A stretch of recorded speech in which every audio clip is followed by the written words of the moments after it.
Olá, pessoal, boa tarde. Bem-vindos a mais um evento do nosso KPMG Risk Journey. Hoje estamos aqui no nosso 7º evento, né? Quem está aqui comigo hoje, para quem participou dos outros eventos, eu sou o Diogo Dias, sócio-líder de Risk Advisory Solutions na KPMG do Brasil. Aqui comigo hoje, como na maioria dos eventos, André Coutinho, nosso sócio-líder de Advisory no Brasil e América do Sul, e o Lúcio, que foi o nosso palestrante da semana passada aqui, nosso líder de Financial Risk Management na KPMG do Brasil também. Hoje a gente tem como palestrante o tema TPRM, né? Gestão de riscos de terceiro, né? A Patrícia, que é a nossa sócia de Belo Horizonte, vai estar fazendo a apresentação em conjunto com o Emerson Mello, que é o nosso líder da prática de Forensic, e o Gratão aqui também, um dos nossos sócios da prática de Forensic na KPMG do Brasil. Pessoal, lembrando aqui, nós estamos no nosso 7º evento, né? Eu passei todos os eventos aqui, acho que a gente percebeu que a maioria dos eventos são muitas pessoas repetidas, não vou passar todos os eventos novamente. O QR Code aqui, você que se não se cadastrou nos eventos dessa próxima quinta-feira e semana que vem, você ainda pode se cadastrar nesse QR Code. Hoje temos o Emerson Mello para gestão de riscos de terceiro com a Patrícia e o Gratão. Na quinta-feira, no mesmo horário, nós vamos ter o Leandro com o Peter para falar um pouquinho das tecnologias emergentes e a gestão de risco dessas tecnologias. E na semana que vem a gente vai fazer um wrap-up aí, um fechamento a interconexão de todos esses riscos aí, gestão de riscos 2.0 que a gente está chamando, com o Navarro e o Lágio Navarro, nosso líder de IRM na KPMG do Brasil. Fiquei sabendo que o André Coutinho vai dar uns pitacos aí também, porque para quem não conhece, porque eu acho que deve ser pouca gente aqui, ele fez bastante disso aqui na KPMG, né? Pessoal, as perguntas que a gente sempre tem aqui no nosso evento são onde estão os eventos anteriores. Então, nesse QR Code você pode acessar, não sei se todos, mas já pelo menos todos da semana passada, acredito que o último também. Você pode acessar os vídeos também, o material que nós vamos mandar também depois por e-mail para todos que se cadastraram. Obrigado a todos, espero que aproveitem aqui, façam as perguntas, a gente vai ter um tempo para perguntas e respostas no final aqui, que o Lúcio vai ajudar a gente a coordenar. Coutinho, obrigado pela presença, é com você agora. Obrigado, Diogo. Bom, boa tarde a todos, um prazer tê-los aqui. Boa tarde, Gratão, Patrícia, Emerson. E o nosso parceiro aqui, Lúcio, né, que tem acompanhado aqui todos os eventos e tem nos apoiado aqui na parte de perguntas e respostas também. Bom, o tema hoje, mais uma vez, extremamente relevante para quem trabalha com gestão de riscos. Temos falado muito nesta pandemia, né, sobre utilização de parceiros e também como os nossos parceiros têm sido afetados pela crise, né?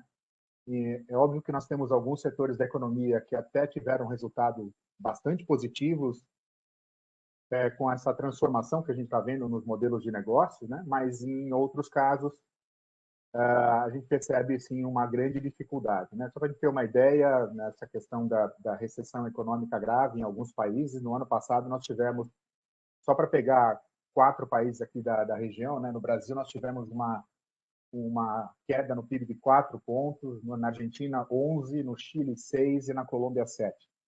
Então, quando a gente fala do impacto que isso traz nas nossas organizações, em especial nos fornecedores, mas não somente nos fornecedores, nos parceiros de uma forma geral, essa questão da dificuldade com a economia, né, com o desenvolvimento de negócios, obviamente que afeta a situação financeira de todas as empresas. E no momento que afeta a situação financeira das empresas, normalmente a gente tende aqui a ficar um pouco mais preocupado com a forma como a questão de controles estão sendo colocados ali, está sendo colocadas na administração, e também em relação ao arrojo, né, do ponto de vista de modelo operacional. Então é natural que no momento de maior dificuldade, algumas questões mais voltadas para pontos de controle, para compliance, elas acabam ficando talvez num segundo plano. Uma outra coisa que a gente percebeu muito forte nessa pandemia foi uma alteração relevante na cadeia de suprimentos, né? Muitas empresas que trabalhavam com fornecimento basicamente global, né? Grandes empresas, começaram a migrar um pouco mais para fornecedores locais o que é ótimo. Acho que a fabricação local revigorada é um tema importante, né? O desenvolvimento da indústria local é um tema importante, acho que isso é ótimo. Mas qual é o impacto disso nas empresas, né? Uma vez que você conta com um determinado número de fornecedores, né, que são globais, que são realmente, normalmente, empresas que têm altos padrões aqui relacionados a compliance, você está falando de um determinado grau de risco. Na hora que você traz para diversos outros fornecedores locais que você recém começou a operar, o nível de risco é um nível diferente, e eu acho que, obviamente, todo mundo sabe a importância das cadeias de suprimento como um ativo estratégico essencial, mas, obviamente, ninguém quer correr riscos adicionais, né? A gente quer se beneficiar desse tema de desenvolvimento de fornecedores locais, mas sem, obviamente, correr mais risco.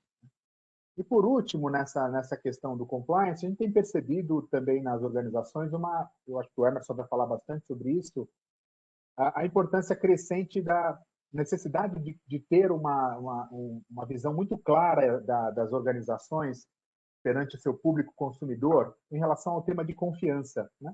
Um pouco conectado com o assunto do fake everything, né? De tudo que está sendo colocado no mercado, a confiança do consumidor está em alta, né? A empresa que goza de uma grande reputação está em alta. Então, estar bem seguro de com quais parceiros você está desenvolvendo negócios, que nível de risco que ele te traz, né? Que nível de associação com a sua marca, né? Isso é algo extremamente importante. Eu diria até que podemos considerar como uma certa mudança de paradigma agora nessas relações, até porque muitos desses parceiros que nós estamos desenvolvendo nesse mundo digital normalmente são empresas, né, são startups, são empresas de pequeno porte, talvez não tenham uma governança ainda tão evoluída. Não é necessariamente, né, verdade para todo mundo, mas acontece na maioria dos casos. Então, com quem estamos lidando, o nível de confiança que nós temos nesses parceiros de negócio, como a gente vai fazer a gestão desses parceiros de negócio, me parece também ser um tema importante. Então, tem uma abordagem aqui da questão da economia, né, das dificuldades que as empresas vêm enfrentando, essa questão que eu acabei de citar aqui da confiança, e também a questão da cadeia de suprimentos. Eu acho que são aqui como introdução a importância do assunto de gerenciamento de riscos, né, daqui do Third Party Risk Management, gerenciamento de riscos com terceiros, acho que parece que são temas bem conectados com o momento aqui, e a gente vai poder ouvir a solução que a KPMG desenvolveu especificamente para esse tema. Então, mais uma vez, obrigado a todos pela presença. Passo a palavra aqui para o Emerson, que vai dar sequência aqui no nosso evento. Obrigado. Legal, Coutinho, obrigado. É um prazer estar aqui de novo com vocês. Agradeço mais uma vez a oportunidade para compartilhar um pouco sobre a nossa experiência de TPRM, né, e gestão de risco de terceiros de uma forma geral. Obrigado também ao Diogo, ao Lúcio e, sem dúvida nenhuma, aos meus sócios aqui também que vão palestrar comigo hoje sobre esse importante tema, né? Acho que o papel central aqui hoje que eu queria compartilhar com vocês, pessoal, é fazer uma breve atualização de como que o tema gestão de riscos de terceiros tem sido destacado pelos executivos, né? Então, o processo, de uma forma geral, né, o processo de gestão de risco de terceiros, ele vem ganhando cada vez mais relevância nas reuniões dos executivos nos diversos setores da economia, independente se a economia, se aquele setor ele está de uma forma positiva ou negativa, tem sido uma preocupação constante e latente nos dias atuais. E em algumas conversas que eu tive nos últimos dias com alguns diretores de empresas ou até mesmo membros de comitês de auditoria e conselho de administração, eu tenho observado aqui algumas preocupações que aparecem com um pouco mais de frequência, né? Eu vou relatar aqui algumas delas e depois a gente vai, ao longo da nossa jornada, debater um pouco mais de detalhe cada uma dessas, né? Mas algumas das preocupações, pessoal, que tem sido destacada nós estamos monitorando, né, o nível de exposição e impacto na minha imagem e na reputação da minha organização a partir dos relacionamentos que eu tenho, seja ele do lado de cliente, do lado de fornecedor, parceiro de negócio e assim por diante. Esse tem sido um tema muito discutido, né? Um outro ponto tão latente e talvez impulsionado aqui pelo cenário de Covid, mas seria impulsionado por qualquer outro cenário de crise mundial ou nacional, é o ponto de que nós estamos hoje preparados para responder à disrupção, né, dentro do nosso ecossistema de terceiros em decorrência dessas crises? Então, não é novidade aqui dizer que nós passamos por situações com problemas de liquidez, dificuldade de caixa, obtenção de crédito e até mesmo disrupção aqui dentro do ecossistema de fornecedores, por exemplo, né, para obter seja o suprimento necessário para a minha produção ou até mesmo o escoamento da minha produção até o ponto final da cadeia, né? Então, isso, a disrupção do ecossistema, ela é muito latente, tem sido cada vez mais discutida, e a preocupação dos membros de comitês e conselhos tem sido no sentido de, puxa, se uma determinada empresa falhar no processo e não tiver condições operacionais de me atender em diversas características de risco, seja ele financeiro, reputacional, até mesmo logístico, né, operação, como que eu estou preparado para responder a um determinado cenário como esse? Será que eu tenho um plano de contingência aqui implementado para endereçar isso, né?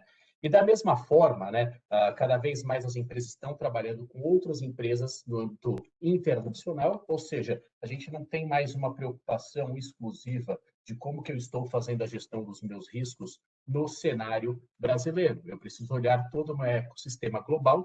Então, um determinado cenário fora do Brasil pode impactar naturalmente o meu negócio aqui no Brasil, né? Então, o outro ponto é os perfis de riscos de terceiros, né? Eles aumentaram ou eles reduziram diante da perspectiva atual? Será que localização geográfica, como o Coutinho bem colocou, né, impacta, aumenta meu risco, diminui? Ou até mesmo o objeto da contratação, o objeto do relacionamento com esse terceiro, ele deve ser avaliado pela minha equipe antes de eu estabelecer um contrato de relacionamento com esse parceiro, né? Independente de qual seja a ponta que eu mencionei aqui, né? Cliente, fornecedor, joint ventures e assim por diante, várias outras partes aqui envolvidas, né? Um outro ponto muito interessante, e aqui não é, acho que, para mim acaba sendo até uma surpresa, tá, pessoal? Mas existe uma preocupação muito latente também em relação aos controles internos implementados nas organizações para responder aos riscos, não somente imagem, reputação, mas também o risco relacionado a conflito de interesse, o risco de lavagem de dinheiro, o risco de sanções, né? Associação de imagens, entre outros que nós iremos explorar, né? Regulatório, compliance contratual e assim por diante. Então, existe aqui um ambiente bastante fértil a ser explorado pelas organizações e destacado pelos executivos dentro desse contexto, né? Um outro ponto também que a gente tem falado muito será que os terceiros que eu tenho hoje, eles estão em conformidade com os requisitos contratuais? Será que as preocupações regulatórias, as quais estão destacadas no meu contrato, ou que, diante da indústria que eu atuo e a atuação das agências reguladoras, será que o meu terceiro está me colocando em algum cenário de risco de não conformidade em relação a uma obrigação regulatória? Esse é um outro ponto super importante, né? Agora, um que me fez aqui pensar um pouco, Gratão, Patrícia, eu passo para vocês em breve, mas eu acho que isso a gente vai falar muito aqui. Dentro do meu ecossistema, qual que é o elo frágil, né? Aonde que eu tenho aqui uma potencial ou uma iminente situação de materialização de risco por ter uma determinada exposição, talvez até desconhecida, né?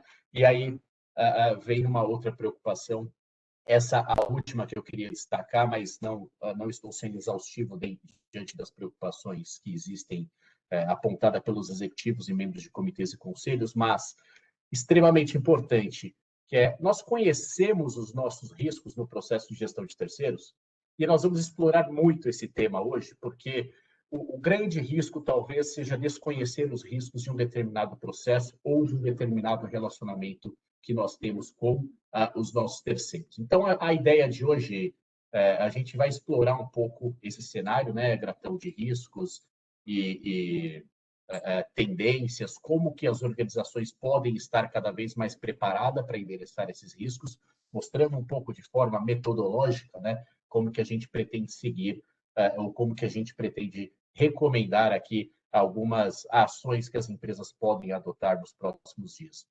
E, se me permite aqui, Gratão, exato, passando aqui para a agenda do dia, para que tanto o Gratão quanto a Patrícia possam explorar com vocês, mas a gente vai primeiro fazer uma breve introdução, depois conversar sobre alguns desafios que nós temos percebido nas diversas interações com empresas, né, sejam aqui no Brasil ou no exterior, comentar um pouco de como que a transformação digital, e aí o Leandro e o Peter vão destacar um pouco mais sobre esses riscos também na próxima agenda aí na quinta-feira, né? E por último, né, não menos importante, mostrar um pouco da metodologia, né? Quais são aqui as boas práticas e como que uma solução tecnológica pode endereçar essas e outras preocupações dos executivos e membros de conselhos e comitês. Patrícia, Gratão, sejam super bem-vindos aí à nossa websérie Risk Journey, e é com vocês. Obrigado. Obrigado pela introdução, Emerson. Boa tarde, Emerson, Patrícia, Coutinho, Lúcio, Diogo. Boa tarde também ao pessoal que está acompanhando a gente. Estou vendo aqui o número de participantes altíssimo e crescendo. Dei uma olhada também na listagem, muita gente boa, muitos parceiros aqui que tem muito a contribuir. Lembrando que a dinâmica aqui da apresentação, pessoal, a gente vai passar em alguns conceitos, demonstrar o conteúdo e seguindo o racional que Coutinho, Diogo e Emerson apresentaram. E ao longo da apresentação a gente vai ter algumas perguntas interativas que a gente reforça aqui e pede para que vocês contribuam, assim como as questões do chat que a gente vai estar acompanhando também, que lá para o final da apresentação a gente vai ter um momento ali de interação, de responder perguntas e poder debater esse assunto que é tão relevante, né, Emerson? E quando a gente fala da introdução à gestão de riscos de terceiros, acho que Coutinho e Emerson contextualizaram muito bem todo o conteúdo. Mas de uma forma, e a gente passou aqui no KPMG Risk Journey por uma jornada belíssima de riscos até aqui. E quando a gente acomoda o assunto de gestão de riscos de terceiros, due diligence de terceiros, a sopa de letrinhas aqui vai aumentando cada vez que novas regulamentações, o arcabouço regulatório de compliance aumenta. Mas se fosse resumir, para alguma pessoa que não está tão familiarizada entender, é o seguinte: não basta a gente organizar a nossa casa, cuidar de tudo bem direitinho dentro da nossa organização, sendo que aqueles que a gente se relaciona, e eu estou falando de uma pessoa jurídica ou uma pessoa física, seja lá qual for o nível de relacionamento, se esses parceiros, que em algum momento do relacionamento, que falam inclusive em nosso nome, eles pisarem na bola, eles materializarem algum risco e trazer uma exposição, seja financeira ou, uma das mais relevantes quando a gente fala da gestão dos riscos dos terceiros, o risco de imagem, onde a empresa mesmo tomando todas as medidas para a falha de um terceiro ali, de uma porta aberta de alguém que frequenta a nossa casa, de uma forma mais lúdica falando, a gente pode ter essa exposição. Então é nesse cenário, pessoal, que a gente acomodou o conteúdo e o bate-papo aqui para compartilhar as informações com vocês. Então, quando a gente fala da parte introdutória, né, a gente tem uma plataforma, uma ferramenta que a gente utiliza, e aí, se vocês acompanharem aqui do lado direito, já tem uma primeira pergunta que eu peço aqui, a interação de vocês, né, de acordo com a realidade da empresa atual de vocês, qual que é o volume atual de terceiros ativos que a empresa de vocês se relaciona? Então, nessa parte introdutória, a gente tem uma plataforma, a gente vai abordar aqui, mas antes dela, a gente viu que a implementação trouxe dois pontos principais. Um que é o de eficiência e a gestão de riscos por consequência, né, do processo, e o outro, nessa questão dos relacionamentos de terceiros, uma oportunidade de abarcar a questão de inovação e transformação digital na área de compliance, nas áreas de governança, dentro das linhas de defesa, que a gente vê que elas têm uma certa carência de mercado, fala, pô, eu quero inovar, eu tenho como meta, inclusive do meu variável, da minha área, acompanhar a empresa dentro dessa segunda linha de defesa e inovar, só que eu não sei por onde. Então a gente vê aqui, pessoal, e a Patrícia vai falar muito bem a respeito na sequência, sobre as questões também, uma oportunidade de inovação dentro da nossa plataforma, dentro da gestão de riscos de terceiros como um todo, e lembrando que para todo risco associado tem também uma oportunidade, né? E aí, Lucas, quando quiser fechar aqui, a gente vai acompanhando os resultados. E, ó, parcial aqui, pessoal. A gente tem aqui do range de participantes, uma grande parte falando que de 1 a 200 parceiros, né, que se relacionam em média, Na outra ponta, com mais de 5 mil parceiros, terceiros como um todo, a gente tem uma linha também, eu não consigo ver o range percentual, mas a gente vê aqui no gráfico que ele está bastante distribuído, né? O que contribui, enriquece ainda mais a discussão aqui para a gente poder debater o assunto. Mas antes da gente aprofundar, pessoal, quando a gente fala quem são os terceiros, né? Normalmente a gente associa um fornecedor, um prestador de serviço. Então, esse conteúdo aqui que está plotado é importante, que a gente, primeiro, desmistifica o que é terceiro. Então, um empregado, né, principalmente setores mais regulados, como o financeiro, sabe que precisam também fazer análise dos colaboradores da empresa. Então, tem lá os Know Yours, né, que é muito comum para o setor financeiro, Know Your Partner, Know Your Client, Your Customer, Your Employee. Então, para acomodar aqui, quando a gente fala dos terceiros, que são passíveis de análise, que podem, em algum momento, trazer risco e materializar esses riscos para a empresa, a gente está falando de prestadores de serviços, fornecedores, clientes, né?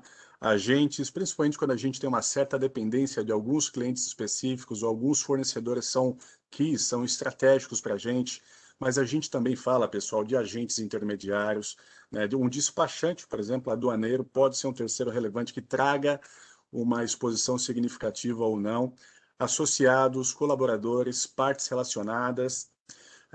Aqui também, pessoal, acomodando aqui para a dinâmica da segunda linha de defesa e terceira, alvos dos processos de apuração de denúncias e investigação, sejam pessoas físicas ou jurídicas, também são terceiros passíveis de análise que precisam, de algum modo, ser gerenciados. Né? A partir do momento que eu recebo uma denúncia de um parceiro, de um colaborador, né, ele vira um foco de risco ali que eu preciso fazer um gerenciamento. E aí, isso aqui é uma listagem não exaustiva, mas como o próprio Coutinho mencionou, a gente pode, novos sócios que a gente vai se relacionar, o Emerson mencionou do portfólio aqui de atuação da empresa dentro da cadeia de valor, para cada empresa vai ter um nicho específico e uma categorização. Mas acho que nessa primeira mensagem é muito importante a gente desmistificar que quando a gente fala dos terceiros, não estamos falando apenas de fornecedores ou de prestadores de serviços, os quais a gente precisa ter uma gestão efetiva. Né? E nessa linha, pessoal, a gente acomoda, já que a gente já teve uma delineação de quais são os terceiros passíveis de análise que a gente precisa fazer um acompanhamento, né? O que é a gestão do risco do terceiro? E aqui há vários componentes, eu não vou ler os slides ou me ater a detalhes específicos, mas eu reitero principalmente a questão da mitigação de riscos nas exposições mais comuns de relacionamento com esses terceiros, como fraude, atos de corrupção, né? Riscos, a gente vai falar um pouquinho sobre a questão regulatória, então não tem mais como a empresa não acompanhar, principalmente quando a gente fala da lei anticorrupção, por exemplo, acomodando no item de fraude e corrupção, a gente tem um item que diz respeito à responsabilidade objetiva, ou seja, não adianta a empresa falar, eu não tinha conhecimento que aquele despachante, aquele ente, aquele terceiro tomou uma ação que vai em desacordo com os meus princípios, com o meu código de ética. A empresa vai ser punida de qualquer forma. E além das questões regulatórias, a gente ainda tem o shame, né? Que é a questão de imagem, tendo uma vinculação de mídia negativa com o principal ativo das empresas, que é a sua reputação. E aí, passando por outras questões, como riscos financeiros, em consonância com o programa de compliance, e até considerando também o histórico, o momento que a empresa está. A gente sabe que algumas empresas têm uma tolerância menor dentro de uma curva de apetite e tolerância a riscos por conta de eventos passados. Né? Uma empresa que acabou de firmar um acordo de leniência, que acabou de fazer um acordo com um ente público, que acabou de passar por uma fiscalização de uma DOJ, por exemplo, ela tem uma tolerância menor a riscos por conta de reincidência de um histórico. Então, considerar qual que é o nicho específico, qual que é o momento que a empresa está contextualizada, é muito importante para a gente acomodar a gestão de riscos com a régua, com o peso correto. Lembrando sempre, inclusive, para sair do papel, a gente precisa levar em consideração a questão do custo-benefício, né, pessoal? E aí, pessoal, aqui, se a gente falar um pouco do ambiente regulatório, a gente tem desde a lei anticorrupção, né, até diversos guidance, frameworks, que aqui o conteúdo não está exaustivo, né? E principalmente não só no cenário brasileiro, mas mundial, tem aumentado muito esse arcabouço regulatório. Mais recentemente, a gente teve, por exemplo, a Lei Geral de Proteção de Dados sancionadas, a gente tem ainda não com um corpo regulatório, mas com uma tendência muito forte, que é o ESG, né? Requisitos, por exemplo, de relacionamento com terceiros que tenha trabalho escravo, mão de obra infantil, vão atacar e endereçar diretamente esses aspectos. Então, aqui, a questão de corresponsabilidade e uma gestão ativa dos riscos da empresa, seja dentro de casa, como mencionei inicialmente, quanto com os terceiros, é fundamental, pessoal. Uma coisa é aquilo que a gente fala, a gente está no piloto, ali no comando da situação, outra até está como passageiro, onde a gente não tem controle nenhum da situação e é sempre pego de surpresa, que é o pior dos cenários. Dos casos que a gente viu de materialização de riscos, e até com base na mídia recente, não vem ao caso aqui mencionar nomes, né, de empresas ou pessoas, a gente vê que é sempre o maior custo, sempre a maior exposição negativa para a empresa. Bom, Pratão, dado esse... Ô, Emerson, fica à vontade. se me permite, só queria fazer um comentário em relação ao slide anterior, mas tem, dentro desses frameworks, tem um framework específico, né, do DOJ, que atinge necessariamente aqui o mercado americano, mas tem impacto também no mercado nacional, e eles destacam dentro desse guideline que você está pontuando aqui no final do slide, 3 grandes temas, e um deles, se salvo engano, acho que é o primeiro, fala exatamente da preocupação sobre a efetividade do processo de gestão de riscos de terceiros. Isso não é algo que a gente tem tratado assim, sem respaldo regulatório, e sim uma preocupação de agentes reguladores, não só do Brasil, mas do exterior. Então, essa é uma preocupação latente. Aqui no Brasil também nós temos diversas publicações do governo e de associações e institutos já bastante reconhecidos que destacam a relevância do monitoramento contínuo e da sua efetividade na gestão de riscos de terceiros. Era só esse incremento aqui, Gratão. O Emerson, muito bem mencionado, porque alguém que está acompanhando aqui pode pensar, pô, mas eu sou uma empresa no Brasil, 100% nacional, não tem investimento, o DOJ não me afeta. O ponto aqui, pessoal, que o Emerson bem lembrou, é que quando a gente vai buscar práticas líderes, CGU, por exemplo, fica claro que para compor o manual para empresas privadas, né, de compliance, ele se baseou no DOJ. Então, de uma forma indireta, essas empresas, né, Emerson, elas são afetadas e a gente precisa acompanhar e monitorar o que está sendo dito, o que está sendo compartilhado como exigência e prática líder do mercado. E esses são alguns dos itens aqui que a gente trouxe e compartilhou, mas obviamente não de forma exaustiva, né? E aí, pessoal, e Emerson, Patrícia, Diogo, Coutinho, qualquer posicionamento, qualquer input, fiquem, por favor, à vontade aqui para contribuir. E falando um pouquinho aqui nos desafios no gerenciamento dos riscos de terceiros, a gente tem uma outra questão aqui, pessoal, do lado direito, que apareceu aqui também, sobre os procedimentos de background check. Como que eles são realizados e qual a frequência na empresa de vocês? Enquanto vocês respondem aqui, a gente tem essa jornada aqui, esses desafios, que principalmente se a gente olhar o descritivo de baixo, a gente notou, com base na interação com clientes, em pesquisas de mercado, uma delas, inclusive, a gente vai compartilhar aqui com vocês os principais achados, alguns pontos que foram bastante importantes, inclusive, para a gente compor uma plataforma, uma ferramenta que atendesse esses requisitos. O primeiro deles, dificuldade em identificar e gerenciar terceiros, né, de uma forma consistente e realizar as avaliações e os riscos associados. A gente normalmente faz o Compliance Risk Assessment para dentro de casa, mas a gente não tem elementos, e às vezes a gente precisa de interações frente a entes públicos, informações públicas, ou com o próprio terceiro, para ele munir a gente de informações, de dados ali. Por exemplo, se eu tenho algum risco de solvência, de falência daquele parceiro, eu vou precisar interagir com ele pedindo, por exemplo, um balanço auditado para ver os indicadores de capital de giro, de solvência, entre outros. Então, e o desafio aqui é fazer isso de forma consistente, assim como a falta de capacidade de demonstrar reguladores que a supervisão e os controles apropriados estão implementados e funcionando de maneira eficaz. O que a gente acompanha, principalmente aqui no Brasil, pessoal? Seja na contratação de um colaborador numa posição-chave, seja na contratação de um parceiro relevante, né? Aquela análise, às vezes técnica e comercial, em alguns casos, ou na maioria deles reputacional, ocorre só no momento da homologação, só no momento desse vínculo.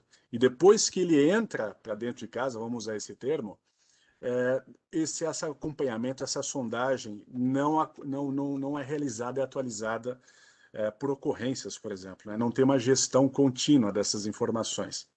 Então, esse é um problema, e principalmente quando fiscalizadores, né, com entes que vão acompanhar e ver o que a empresa fez para evitar que um evento adverso ocorresse, esse, na questão de transparência, é um dos principais itens que a gente vê que as empresas dependem de planilhas ou de pessoas, as pessoas saem, tem um turnover, a planilha, o arquivo passou por e-mail e perdeu-se, então falta um agrupamento, né, uma transparência maior em cima desses dados. Eu não vou exaurir todos, o material vai ficar disponível, mas passando também, pessoal, por questões como experiência, né, em assuntos congêneres, de relacionamentos daquele mesmo tipo. Às vezes, a gente tem empresas aqui de startups que precisam de uma certa flexibilidade, né, inclusive nas questões de controle, no momento inicial para poder operar, mas a questão de experiência, de lições aprendidas, principalmente para não assumir riscos que estejam em desacordo com a visão da administração e possam comprometer a perenidade do negócio, isso é muito relevante. E aí, passando por outros quesitos, como visibilidade, segurança de dados, um assunto nunca antes tão debatido quanto no Brasil quanto agora. A gente vê outros países, inclusive da América Latina, para empresas com uma atuação regional mais ampla, passando pelo mesmo desafio, até acomodar no último item aqui, que é a questão do sistema, né? A gente identificou uma ausência de um sistema robusto, de uma oportunidade de inovação para assessorar na avaliação e monitoramento de terceiros. É nesse ponto, por isso que na sequência aqui com a Patrícia, a gente vai apresentar alguns aspectos relevantes de soluções vinculadas à transformação digital e à gestão de riscos de terceiros para compartilhar com vocês. E aí, pessoal, a gente tem um agrupamento aqui até para compartilhar com vocês, uma visão mais macro, né? Porque para a gente fazer a gestão efetiva dos riscos não adianta. Se eu tenho 1000 fatores de riscos, para acompanhar esse movimento fica difícil. Então, a gente sempre busca categorizar em naturezas principais, e aqui a gente tem algumas delas, como riscos regulatórios de compliance, estratégico, de subcontratado, né? Para alguns setores isso é um pouco mais relevante, outros menos, dependendo do nível de atuação e até a formulação da cadeia de valores, passando por risco de concentração, tecnologia, pessoal, cada vez mais, digitalização de dados e até invertendo a posição do risco. Falando de oportunidade, muito se fala hoje, inclusive, quem consegue se organizar nessa questão de tecnologia e risco cibernético, na questão de monetização de dados, às vezes dentro da cadeia do segmento que a empresa atua, tem dados relevantes ali para a tomada de decisão, que se não capturados ou se esses dados pararem na mão de um terceiro e esse terceiro utilizar de forma indevida, a gente pode ter, às vezes, informações estratégicas da empresa expostas e sem o pior, sem o conhecimento, né? Sendo que o pior risco, a visão metodológica, é aquele que a gente desconhece, aquele que a gente não vê e não faz o gerenciamento. E aí, passando por outros aqui, como o risco do país, a gente envolve aspectos econômicos, aspectos políticos, aspectos sociais, né? A gente sabe que na curva, por exemplo, da transparência internacional, América Latina e América do Sul, mais especificamente, tem um cenário mais crítico, mais sensível. Quando a gente fala de atração de investimento, qualquer headquarter de fora do Brasil olha o Brasil com uma certa cautela, e aí a função de compliance, a função das linhas de governança, das linhas de defesa, ganham mais força e acabam sendo requisitos obrigatórios, né? A gente vê uma tendência muito forte, e esse risco de país acaba embarcando não só a questão geopolíticas e de sustentabilidade climática, mas outros componentes também que a gente vai falando ao longo da apresentação. E aí, pessoal, para depois, no final aqui, a gente contextualizar e poder debater, tem uma outra questão que já está posicionada aqui no lado direito para vocês. Na visão de vocês, as empresas da realidade, quais são os riscos mais observados na avaliação de terceiros, né? E a gente vai desde o risco reputacional e marca, até tecnologia, privacidade, operacional, entre outros, tá? Então, dando uma sequência aqui, a gente fala também da questão de viabilidade financeira, risco operacional, pessoal, e cadeia de abastecimento. O Coutinho mencionou bem o contexto e a relevância, já que empresas nesse ambiente de pandemia precisaram se reinventar, né? Essa questão da operacionalização e cadeia de abastecimento ganhou ainda mais relevância. e muitas vezes a gente tem um terceiro ou uma atividade chave para a empresa, para o negócio da empresa, depende de um terceiro que consiga realizar dentro de um padrão de qualidade e exposição, abarcando esses riscos de forma adequada. Tá? E na linha dessa pesquisa que a gente fez, tem uma pesquisa que a gente compartilha aqui os resultados com vocês, que é o do Outlook 2020, da KPMG International, que ela trouxe que os riscos mais pontuados aqui, que as empresas hoje, num percentual, esses foram os riscos com uma maior menção, uma maior cobertura por parte das empresas, né? A gente passa pela questão de reputação e marca, que corrobora a contextualização da introdução no nosso debate aqui hoje, né?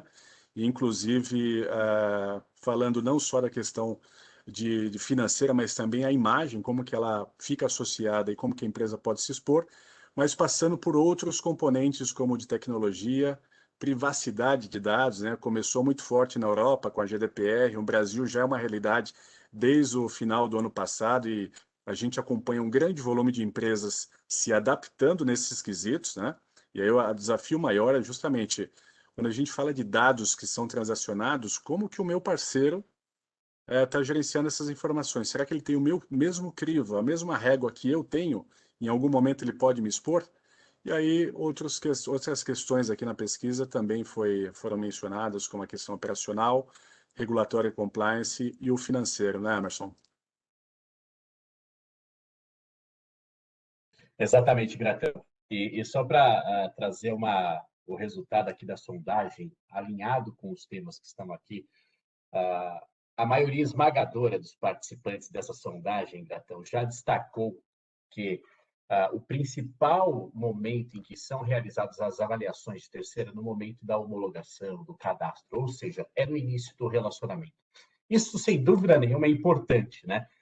Mas, ao mesmo tempo, existem alterações dentro do ambiente de um terceiro, seja, por exemplo, uma fusão, uma aquisição, uma alteração do quadro societário, participação em outras linhas de business, né? Que pode alterar o seu perfil de risco. E aqui eu acho que tem uma mensagem muito importante, que é esse processo, ele, claro, tem que ser feito no início também, mas ele deve ser feito de forma contínua, né? E não significa que um determinado terceiro, ou melhor, que a gente tenha que definir, olha, vai ser sempre anual, sempre mensal, mas eventualmente cada objeto de contratação ou cada agrupamento de terceiro deva ter a sua frequência aí bem definida, né? Era isso que eu queria trazer em termos da primeira sondagem. A próxima a gente compartilha em breve aí. Perfeito, Emerson. E você tocou um ponto bastante importante, que vamos supor aqui na pesquisa, a gente teve um range médio de 500 parceiros, terceiros, onde as empresas precisam fazer algum tipo de gerenciamento. E é importante também a gente não tratar todos esses 500 de uma forma igual. Aquele que tem uma atividade um pouco mais simples, que de repente é um fornecedor de material de escritório, talvez eu tenha que ter alguns cuidados que com aquele outro que faz parte da minha cadeia de valor, faz parte direto do meu core business, eu preciso ter uma checagem, uma periodicidade de monitoramento com um crivo maior, né, Emerson? Então, muito bem mencionado. E o desafio aqui, pessoal, é a gente fazer isso com consistência, dentro de um procedimento estruturado. E a gente viu uma escassez aqui no Brasil de ajuda tecnológica para uma ferramenta que ajude nesse processo para o seu desempenho pleno, né? Até para evitar o risco humano. E com essa bola levantada, eu queria chamar aqui a Patrícia para poder falar um pouquinho para a gente aqui de transformação digital e de todo o contexto de gestão de riscos de terceiros com base nesse cenário. Olá, Gratão, boa noite a todos, todas, Coutinho, Lúcio, Diogo, Emerson, prazer estar com vocês. Gratão, então, para a gente seguir aqui a nossa agenda da transformação digital, eu vou pedir para a gente rodar aí um vídeo sobre a nossa plataforma.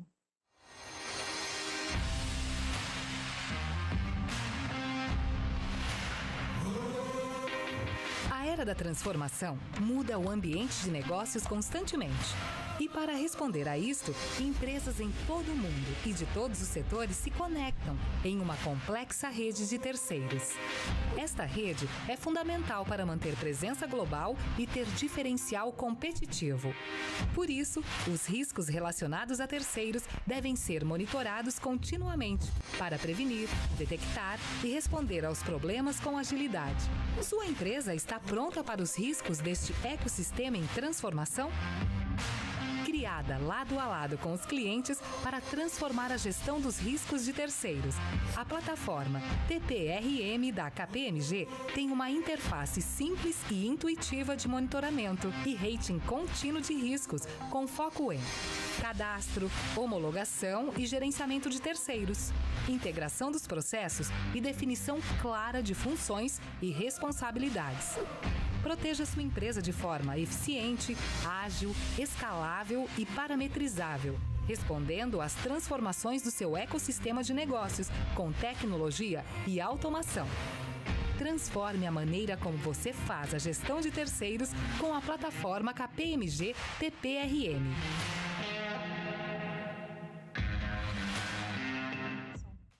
Bom, dando continuidade aqui, depois vou ter a oportunidade de demonstrar um pouco, né? Mas o Gratão falou muito dos desafios, né, no gerenciamento de riscos de terceiros e de toda a necessidade, né, regulatória atual que a gente vê nesse processo e como que a KPMG traduziu isso, né? Ela criou uma plataforma web que foi desenvolvida pelo KPMG Lighthouse, né? Que é o centro de excelência da KPMG em Data Analytics e Inteligência Artificial. E aqui a gente apresenta um pouco dos benefícios dessa solução, né? Então, ela utiliza inteligência artificial, já está abarcada dentro da sua plataforma, ela faz pesquisa em fontes estruturadas e não estruturadas, né? Ela permite o alinhamento... Diga. Perdão, inclusive tem uma pergunta aqui que a gente queria trazer para os participantes, né? Como que funciona na empresa de vocês? Se a sua empresa utiliza um sistema automatizado de background check, por exemplo, ou não? E aí está aqui do lado direito. Gratão. Mas, por favor, pode seguir. Obrigada, Gratão. Então, a pergunta está aí disponível para vocês, né? Bom, então, dando continuidade aqui, ela faz o alinhamento, né, das políticas e das atividades de suprimentos, né, que é a porta de entrada, muitas vezes, dos terceiros na organização, e com isso ela permite aí a redução da redundância das atividades e a implementação de um processo consistente. Bom, seguindo aqui, aqui a gente apresenta um pouco, então, da eficiência operacional, né? A gente tem um modelo, uma comparação aqui com um modelo manual. Via de regra, né, quando num modelo desse na empresa, numa due diligence, você vai começar com uma pesquisa desse terceiro, uma pesquisa preliminar, depois você tem o aprofundamento dessas análises e, eventualmente, até um processo de revisão. Então, todo esse processo, de forma manual, ele pode girar em torno aí de 2h30 até 4 horas por terceiro, né? Então, a solução do TPRM, em 5 a 15 minutos, você consegue aí fazer uma análise, pelo menos preliminar, na qual você já vai conseguir identificar aí os principais red flags desse terceiro. Gratão, você tem um resultado aí para a gente? Olha, eu vi aqui que me fugiu da tela, mas um percentual de mais de 30%, pelo que eu constatei, 17% não tem. Aqui, cadê? 17% pelo que surgiu da tela, depois no final a gente vai... Eu posso te ajudar, Gratão. Eu tenho aqui, eu posso te ajudar. Perfeito, olha só aqui. O resultado da pesquisa foi... não, tranquilo. O resultado da pesquisa foi que sim, 34% utilizam um sistema automatizado de background check, 22% apenas numa etapa específica do processo e 29% não utiliza. Bom, então, obrigada, Lúcio. A gente consegue ver aí, então, que tem bastante espaço, né, para melhoria desse processo. das empresas que a gente tem aí implementado o TPRM, a gente consegue observar uma eficiência operacional de, em média, 73%. Tá? Bom, seguindo aqui a apresentação, aqui a gente vê, então, dois cenários, né? E aí, puxando um pouco do que o Gratão tinha falado, da questão dos desafios, né? A gente vê o cenário 1 aqui, ele tem redundância, né, nas suas atividades. A gente vê que a comunicação e o processo não estão estabelecidos, e com isso acaba gerando uma diminuição da transparência para os órgãos reguladores. Então, com o TPRM, o que a gente tem? A gente tem uma plataforma única que consegue dar apoio aí às linhas de negócio, à área de procurement, auditoria interna e a diretoria. E com isso estabelecer um processo, né, e aumentar aí a transparência para os reguladores. A gente tem aqui mais uma pergunta, que já está aqui na tela para vocês. Então, baseado na percepção, né, a empresa em que você atua tem utilizado os componentes de inovação nos processos de compliance e governança? Bom, Paty, queria só compartilhar talvez uma análise em relação a esse gráfico, né? Mas não acho que é muito comum a gente observar que algumas organizações o processo de início do relacionamento, né, ou até mesmo o end-to-end do processo como um todo, ele pode se iniciar em diversas áreas de negócio. E não obstante a tudo isso, né, você então iniciando cada área de negócio inicia um processo, conduz seu processo a partir de uma determinada metodologia, seja aquela metodologia própria do Emerson, né, ou a metodologia da Patrícia. Isso pode gerar algum tipo de ruído ou alguma fragilidade no processo e expondo a organização a riscos indesejados. Um outro ponto que eu acho que é importante destacar ainda no cenário 1, e quem nunca ouviu falar disso, né? Uma determinada empresa, ela foi rejeitada em uma determinada empresa de um grupo econômico e ela foi aceita na empresa B do mesmo grupo econômico, que mostra uma total desalinhamento da metodologia de gestão de riscos adotada para fazer esse processo de gestão de terceiros. Então, dentro desse contexto, o cenário 1 não é que é um cenário desorganizado, mas existe uma organização própria, no entanto, não existe alinhamento de riscos, de gestão de riscos, um processo propriamente estabelecido para conduzir ali todo o monitoramento de riscos, né, Patrícia? Já em contrapartida, esse cenário que a gente chama aqui de desejado, é basicamente trazendo, né, aqueles mecanismos e os pilares de transparência, segurança dos dados, sistema, robustez, uma metodologia uniforme em todo o processo, garantindo, então, que você não tenha, por exemplo, algum profissional saindo da empresa, né, como tem aqui no cenário 1, e levando alguns arquivos, ou quando você apaga a máquina de um determinado usuário, os arquivos se perdem. Aqui a ideia, dentro desse cenário desejado, é que você tenha tudo dentro de um contexto de cloud, com todas as informações protegidas e trilhas, né? Mas era só esse incremento aqui, Paty, que eu queria contribuir com você.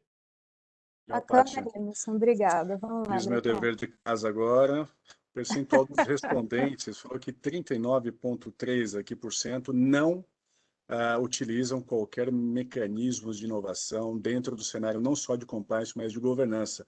Corrobora a ideia que está aí uma grande oportunidade para se utilizar e evoluir nesse sentido, né, Paty? Legal, Gratão, é isso mesmo.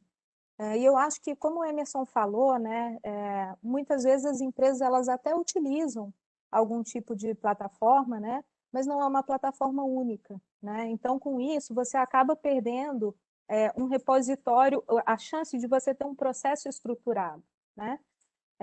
E aí, muitas vezes, por exemplo, a gente vê empresas aí que analisando 3 terceiros, né, sem saber que elas pertencem ao mesmo grupo econômico, né? E muitas vezes você tem ali riscos dentro daquele grupo econômico que não foram identificados. Então, a questão do processo da centralização, ela é muito importante e é por isso que a gente fala aí de um repositório único e automatizado, né? Bom, então aqui seguindo, né, o Gratão já falou anteriormente sobre o Third Party Risk Management Outlook do ano passado, e aqui tem a pergunta, né, que foi perguntado para os entrevistados, aonde investir nos próximos meses. Então, a gente vê aí itens como a adoção de novas tecnologias, automatização e padronização dos processos, saindo aí nos 3 primeiros lugares, né? E aí, em quinto lugar, a gente também vê a questão da inovação nos métodos e nos processos, também muito alinhado com a questão da transformação digital, né? Então, reflete um pouco do que a gente falou anteriormente e está totalmente refletido aí na pesquisa. Emerson, você pode falar um pouco de como que a nossa metodologia da KPMG ela está inserida dentro do contexto do TPRM? Legal, Paty. Eu acho que isso faz parte, né? Toda e qualquer automação, digitalização, envolvimento de tecnologia em qualquer processo, eu acho que tem que ter, sim, um aparato metodológico, né? Um racional por detrás de uma tecnologia a ser implementada, né? Essa metodologia, a metodologia global da KPMG para tratar o cenário de uma forma geral do TPRM, né, dentro desse contexto que o Gratão e a Patrícia comentaram. Notem que ele é dividido aqui em 6 grandes pilares, né, de governança, política, monitoramento, pessoas, reporte, e tem, sem dúvida nenhuma, abraçando tudo isso aqui, os aspectos de estratégia, né? Mas o grande importante, se vocês observarem bem, né, a mandala, ela vai de 1 a 9, que o processo de gestão de terceiros ele vai desde o processo de identificação ou entender com quem que você estabelece o relacionamento, depois etapa 2 e 3, fazer um pouco do escrutínio, né, o que a gente chama de Know Your Client ou Background Check do Diligence, e depois a aceitação do risco. Fatalmente, nós podemos definir aqui, dentro desse contexto, né, um apetite a risco a ser aceito. E algum terceiro pode ser que fique acima, outra abaixo. Então, aqui tem uma estratégia de aceitação de risco dentro dessa jornada como um todo. E não menos importante, né, eu acho que vocês colocaram muito bem aí os aspectos de compliance contratual, regulatório, essa preocupação de gerenciamento dos contratos, né, é extremamente relevante e passa também dentro desse processo de gerenciamento dos riscos de terceiros. Lembrando que, né, dentro do contexto inicial que nós falamos, o risco ele não está no momento somente de início de relacionamento, mas durante todo o life cycle daquele terceiro dentro da sua organização, seja direto ou indiretamente, né, por meio de subcontratados, por exemplo, terceirizados, quarteirizados e assim por diante. Claro, né, ter um monitoramento contínuo, que foi o que a gente destacou aqui, é extremamente relevante. Então, aqui a gente configura, né, Paty, quais são os mecanismos que eu quero que sejam avaliados continuamente a partir de uma determinada metodologia de cada uma das empresas, né? E até chegar depois no termination ou no processo de encerramento de um determinado relacionamento, que também requer obrigações, né? Acho que durante todo esse processo, e a gente percorre, né, então, esses 6 principais pilares, trazendo, então, um aparato metodológico para dentro de uma solução tecnológica para trazer eficiência e agilidade no dia a dia, né, Paty? Perfeito, Emerson. E aí, pegando esse gancho, né, da questão da metodologia, então a KPMG, como o Emerson muito bem traduziu ali, ela trouxe, né, ela abarcou o nosso conhecimento, a nossa metodologia internacional dentro dessa plataforma, que é customizável às necessidades da empresa, ela é uma plataforma extremamente flexível, inclusive em termos de idioma, né, Emerson, não só português, mas inglês e espanhol também. Ela faz a captura e o tratamento, né, da fonte de dados.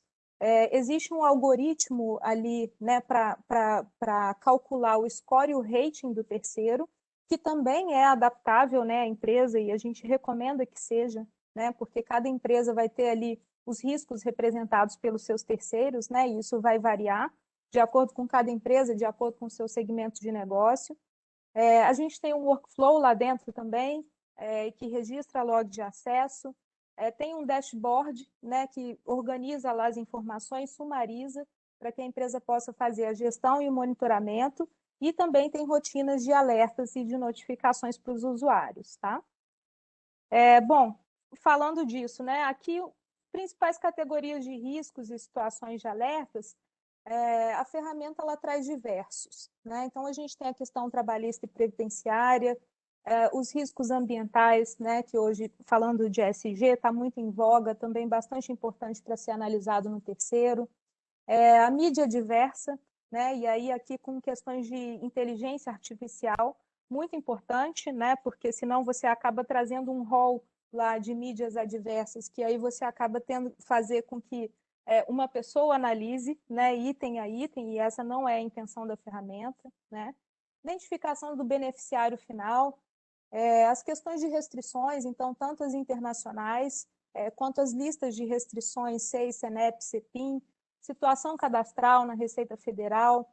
A gente tem a questão da exposição política, né, por meio de lista PEP, por meio de servidor civil e militar, delitos e antecedentes também a gente avalia, situações de conflitos de independência, então é um aspecto bastante importante, até porque a ferramenta ela permite com que vocês façam cruzamentos, né? Então, muitas vezes, por exemplo, tem um teste que a gente acaba utilizando bastante, que será que eu estou contratando um terceiro, por exemplo, um fornecedor, né? E esse fornecedor, um dos sócios da empresa é um colaborador, eu consigo fazer esse cruzamento dentro do TPRM. É interessante, Paty, mencionar também que, além das fontes públicas de informações, quando a gente fala de listas de restrições internas, a empresa tem a possibilidade de usar uma lista que ela já tem desenvolvida, ou a partir daí ela desenvolver uma, né? Como de informações que ela coleta de Lava Jato, informações de casos procedentes do canal de denúncias, né, vinculando pessoas físicas ou jurídicas. Então, isso vai trazendo mais substância para a análise e uma visão completa, seja da interação com aquele parceiro, seja de uma fonte pública ou de uma lista de dados interna que a empresa dispõe ali para fazer essa gestão. Exatamente. Eu queria só contribuir, Paty, eu acho que tem algumas... você explicou super bem aqui o contexto, né? Mas você ter a possibilidade de adaptar ou customizar, né, a plataforma a partir da metodologia que você tem dentro de casa é fundamental, né? Então, esse eu acho que é um ponto extremamente relevante, né? E essas categorias de riscos, eles não são exaustivos, né? Aqui a gente trouxe algumas, mas existem muitas outras, né? Não só no Brasil e internacionais também, como essas de sanções que a gente conhece muito bem, tanto as listas europeias quanto as listas americanas. E na região América Latina, América do Sul, nós temos diversas também específicas em cada um dos países, e a Paty já citou algumas, né? Mas vamos lá, Paty, eu acho que a gente tem uma apresentação da plataforma, né? Vamos lá, Emerson, obrigada. Podemos rodar. Bom, aqui então ela é uma plataforma, né, em nuvem, uma plataforma web. Aqui eu começo fazendo o login. Essa plataforma ela tem uma validação por meio do reCAPTCHA. Então, estou digitando a senha aqui, fazendo a validação.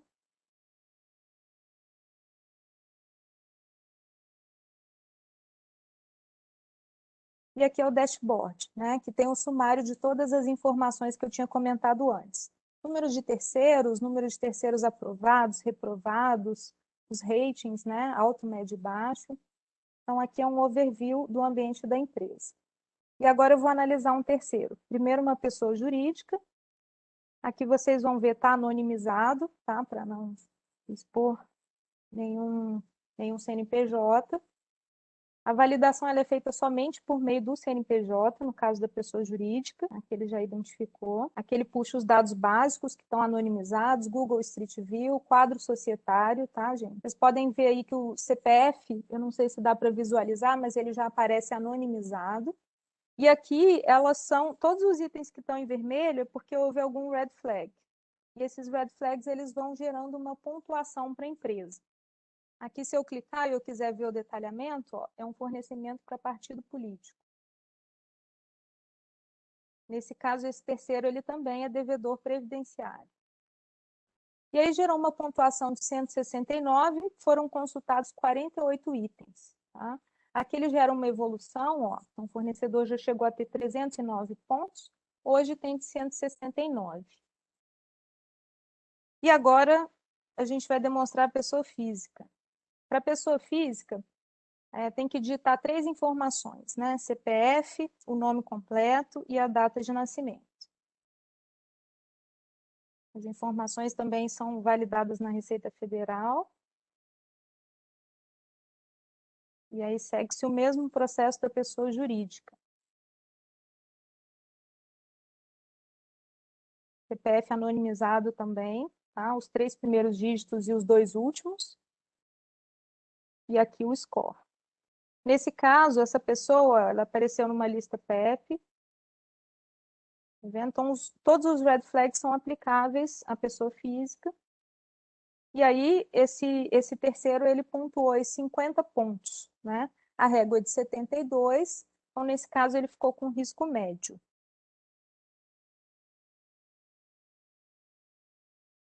Apresenta o histórico também. E agora eu vou demonstrar o processo de homologação. Então, aqui a gente vai selecionar um CNPJ. Aqui é a lista de CNPJs, né, que já tiveram um score inicial. E aí o primeiro passo é fazer o cadastro dos dados da pessoa que vai responder ao formulário.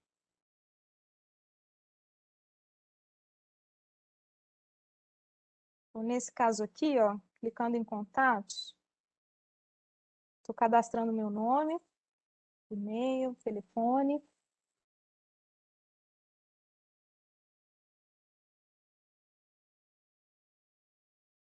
Aqui uma descrição, né, que é um texto livre, opcional. E aí ele salvou. À direita, não sei se é possível visualizar, mas tem um rol de aprovadores que são cadastrados pela empresa. E agora a gente vai selecionar o formulário. Então, estou clicando aqui em formulário, preencho a data limite, né, que a pessoa que recebeu o e-mail vai ter. Aqui eu estou selecionando, eu tenho vários formulários cadastrados, eu selecionei este com 3 perguntas, e à medida que eu salvar, ele vai ser, o terceiro vai receber um e-mail, né? Aí o terceiro acessa a plataforma e responde as perguntas, ó, sim, não. Com a possibilidade, inclusive, de subir anexos, né, Paty?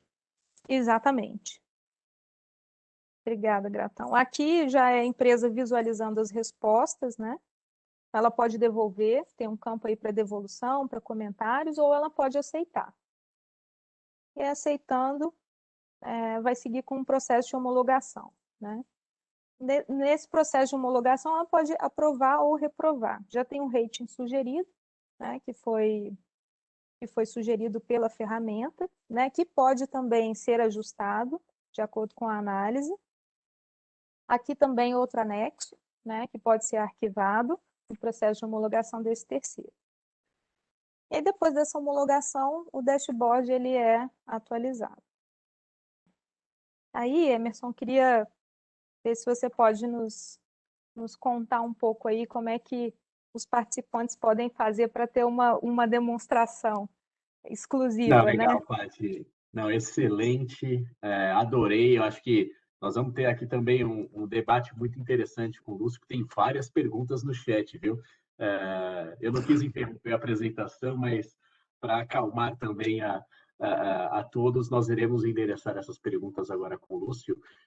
Mas a gente tem uma grande novidade para vocês. Acessem o QR Code que está na tela, agendem um trial com a KPMG e nós iremos ceder, então, por um período pré-determinado com vocês, para os participantes desse evento, um período, vou dar qualquer prazo aqui, tá, Gratão, Paty, mas 2 semanas, 3 semanas, para que vocês possam navegar, né? E, naturalmente, estamos totalmente à disposição para bater um papo com vocês e explicar um pouco das nossas experiências e como que, sem dúvida nenhuma, os nossos clientes também estão percebendo os benefícios dessa solução da KPMG. Agende o trial, que vocês vão aproveitar muito aí as funcionalidades dessa plataforma.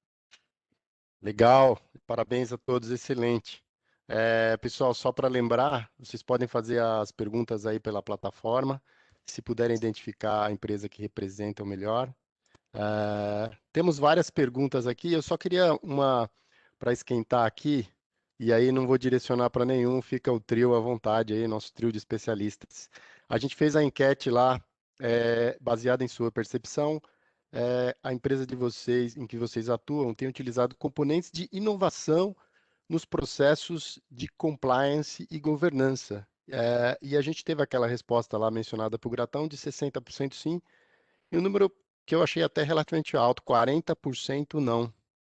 Então, minha pergunta para vocês é: como vocês observam a transformação digital afetando a avaliação de terceiros e se tem benefícios, não tem benefícios? O que isso muda nas abordagens e na nossa solução? Então, Paty, se vocês me permitem, eu queria fazer uma provocação aqui para esse ponto, que eu acho fantástico, né? Mas, Lúcio, eu acho que tem um ponto aqui que, via de regra, né, quando a gente faz algumas conversas com as empresas, eles mandam para a gente uma base de terceiros que eles possuem para serem avaliados, como se fosse o one-shot screening, né? E para nossa surpresa, quando a gente faz essa primeira avaliação, já de cara, Lúcio, sai diversos red flags apontados e, para nossa surpresa, são várias informações que podem sim sinalizar risco a partir do nível de relacionamento que existe. A gente precisa analisar um a um, mas que se a empresa soubesse desse potencial risco no início do relacionamento, talvez ele teria sido evitado já de largada e não no momento em que o terceiro já está dentro da sua organização. Então, acho que esse é um ponto muito interessante que mostra um pouco a nossa experiência no relacionamento com as empresas, né? Em que, a partir do momento que você tem uma plataforma como essa, você pode ter um resultado instantâneo e não um resultado a partir da sua experiência no dia a dia com o cliente. Mas eu deixo aqui a Paty e o Gratão também contribuírem com a resposta. Ô Emerson, pegando essa linha, eu queria só ressaltar, dentro da linha de prevenção, detecção e resposta aos riscos aqui, quando a gente está falando de gestão de riscos de terceiros, a gente acompanha as áreas, quem são os maiores usuários? Área de suprimentos, auditoria interna, compliance, enfim, todos aqueles que na empresa vão fazer alguma checagem de um terceiro, de uma pessoa física ou jurídica, para saber a procedência se aquele relacionamento pode trazer algum risco ou não. E o que a gente vê dessas áreas que tem uma dificuldade muito grande por serem de suporte em inovar, né? Tem uma meta de inovação, às vezes consegue até uma verba por não ser o core, não ser primeira linha, não ser a atividade principal, não tão grande ali, e aí, de fato, elas ficam com um certo cerceamento, não conseguindo, de fato, imprimir componentes de inovação no seu dia a dia. E à medida que você tem uma plataforma, a Paty mencionou de forma muito legal, trazendo inteligência artificial, os conceitos de machine learning, você vinculando e tendo link com trilhas de auditoria durante todo o processo, possibilitando, inclusive, fazer um monitoramento, não só no início, mas durante todo o relacionamento com o parceiro, e Emerson, com um clique. Então, quando a gente imagina essa questão de transformação digital, a gente sempre vê alguma coisa distante, pensa em provedores, mas nunca a gente consegue acomodar no nosso dia a dia. E pela apresentação da Paty aqui, a gente viu que dá para fazer, e o processo de gestão de riscos de terceiros tem uma grande oportunidade aí de acomodar essa questão, não só do reputacional e imagem financeira, que são extremamente importantes, mas também de inovação. Legal. Eu queria só adicionar aqui, a gente também tem a questão que a automatização, ela permite com que as equipes, né, elas se dediquem a atividades mais estratégicas, né, e não atividades operacionais de buscas e consultas, né. Então, eu acho que a transformação digital, a inovação, a automação, ela vem agregar nesse sentido, para que a equipe consiga se dedicar às atividades que realmente vão agregar valor, né. Então, a gente vê ali que as pessoas vão interagir com a ferramenta, existe o processo de homologação, existe o processo de análise, né? Mas toda essa parte operacional, ela já vai vir pronta para o usuário e para o tomador de decisão. Legal. Paty, tem uma pergunta aqui para você. Você me permite eu começar respondendo, porque eu conheço aqui o Carlos Donizete, meu amigo Carlos Donizete. Obrigado pela pergunta. Ele é do Banco do Nordeste. Para instituições financeiras, temos comandos regulatórios voltados aos terceiros relevantes. A plataforma permite um algoritmo para considerar critérios que possam identificar e segregar os relevantes. A resposta é sim, a plataforma é extremamente customizável. Mas eu só queria acrescentar, Donizete, que a gente tem utilizado a plataforma no ambiente de instituições financeiras para vários processos de GRC e vários processos de negócio, tanto do ponto de vista de análise de corretores, avaliação do diligence operacional de terceiros, seja gestores, seja parceiros, prestadores de serviços, corretores eu mencionei, né? Então tem uma vasta gama no processo de investigação também. Então, assim, qualquer CNPJ ou CPF que você precise fazer uma due diligence operacional para angariar informações sobre aquele CPF, CNPJ, ele é possível. E eu acho que a Paty mostrou lá, não sei se ela passou bem rápido, mas é totalmente customizável a questão de identificar e agregar os relevantes, né, Paty? Exato, Lúcio. É importante ressaltar aqui que a demonstração que a gente fez, ela está no ambiente da KPMG, né? Então, a gente já tem alguns parâmetros ali que foram considerados.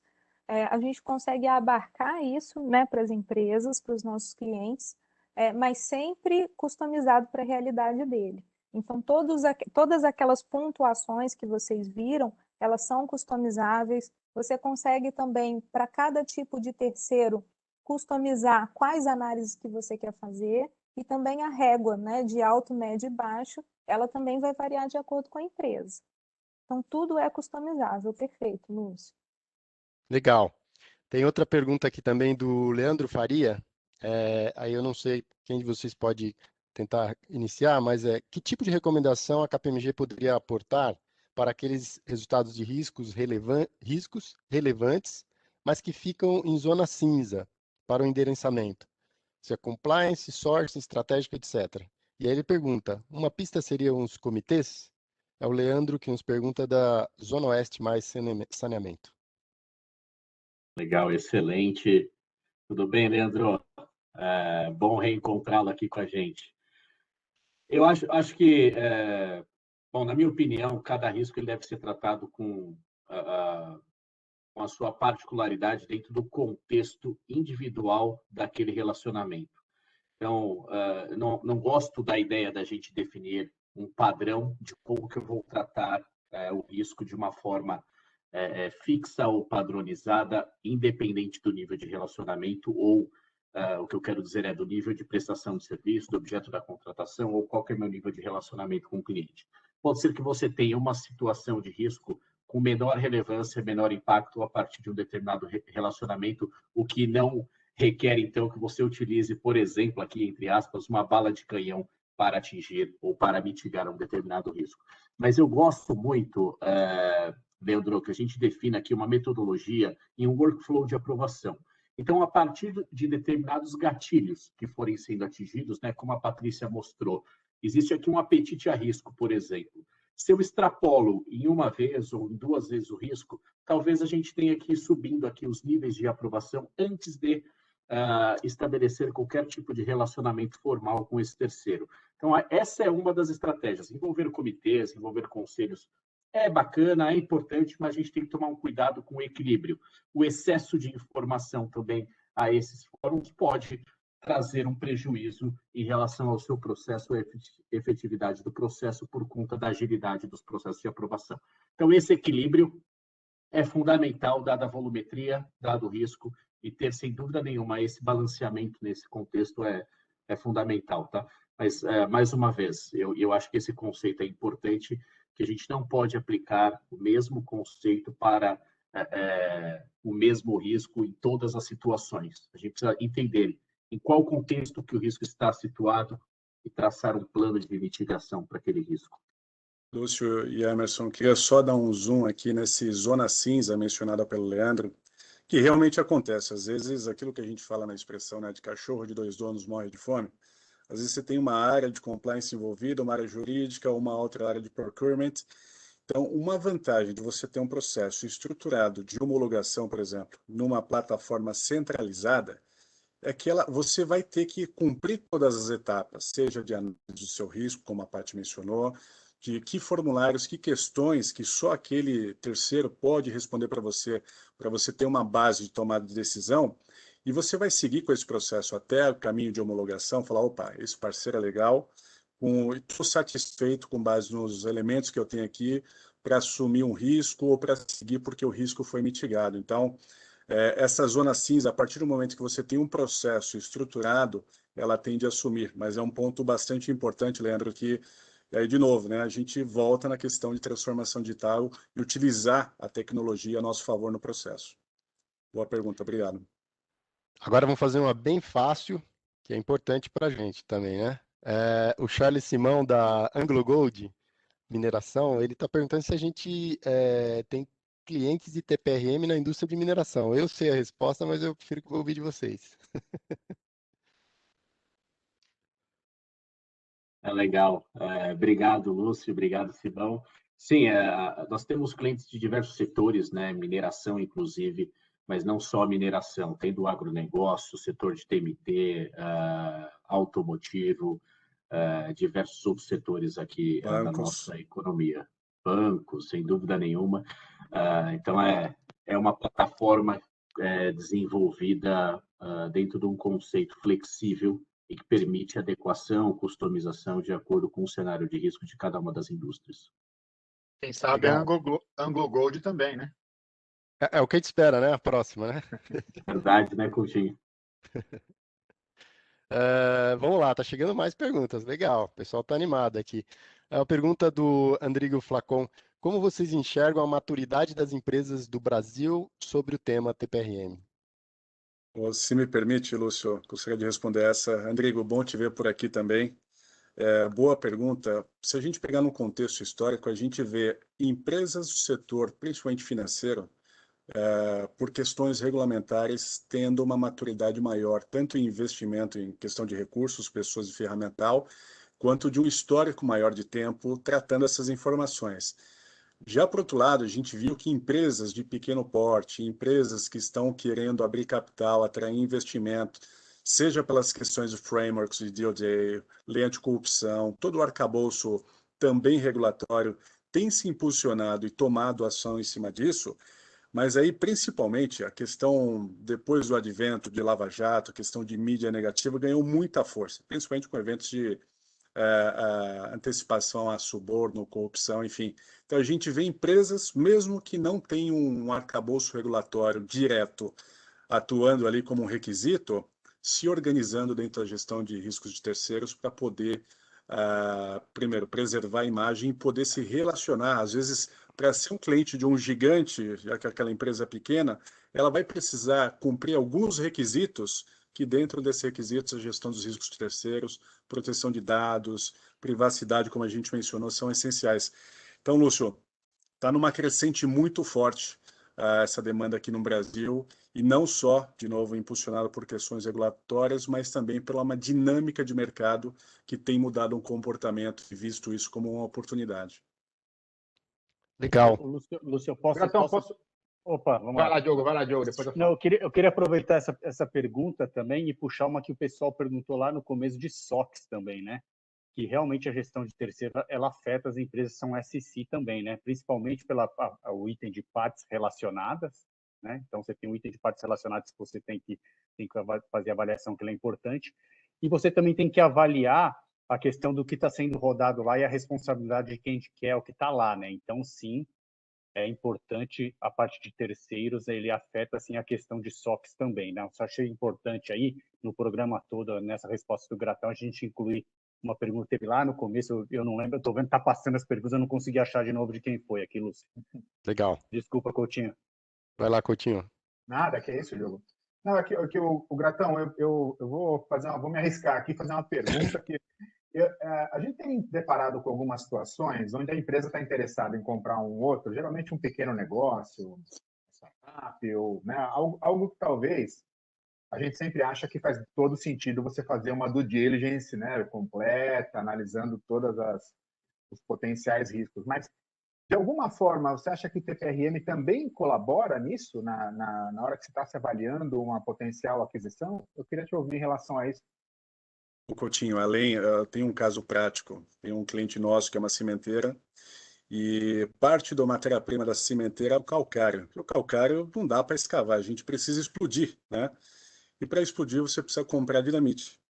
E para comprar dinamite, esse prestador que está vinculado, ele precisa de uma análise técnica e também regulatória para atender requisitos do Exército, licenças de N fatores, que desde uma operação complexa, onde a gente está falando, no caso que você falou, vou comprar uma empresa, preciso saber com quem eu estou me relacionando, e se possível, não só os sócios, mas os parceiros, clientes e fornecedores principais. A gente tem uma incidência muito forte nesses casos também, onde o mercado brasileiro já tem uma atuação mais forte, mas a gente vê até na parte operacional das empresas, como esse caso da cimenteira que eu mencionei, fazendo parte, análises fundamentais para ter certeza que aquele parceiro, aquele fornecedor, aquele terceiro, não vai trazer uma exposição significativa, porque se eu tiver um manuseio indevido, um desvio no meio do caminho, sei lá, essa dinamite for usada para explodir um cofre, um banco ali, e tiver a nota fiscal no nome da empresa, ela vai ser corresponsabilizada. Então, a gente vê, Coutinho, outras atividades mais incidentes, a não tão uma vertente estratégica, mas a operação da empresa, trazendo um leque, um ponto de atenção para a tomada de decisão dos gestores também. Perfeito, perfeito, Gratão. E quem Legal. estiver interessado em comprar dinamite, faça um TPRM antes, né? Pessoal, tem uma pergunta aqui do Paulo Aracaque, nosso amigo Paulo. Um grande abraço, Paulo. Ele pergunta como tratar o assunto protesto que muitas empresas estão passando ultimamente. Isso seria uma informação considerada derrogatória?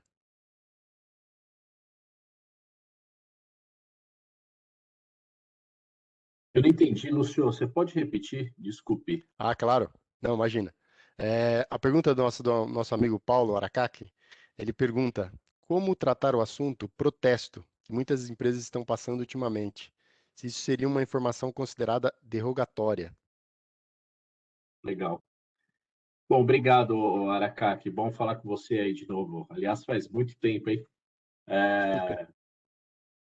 Mas eu acho que um ponto importante, né, e a gente vem destacando muito aqui, e esse talvez seja uma das nossas maiores preocupações, é avaliar a legitimidade de determinados bancos de dados e qual que é o risco potencial que aquela determinada informação pode trazer para, por exemplo, tanto para a KPMG quanto para o nosso cliente, num caso de utilização indevida, né? A gente viu aqui recentemente vazamento de dados, compras de informações na Deep Web, o que pode descaracterizar todo o processo, né?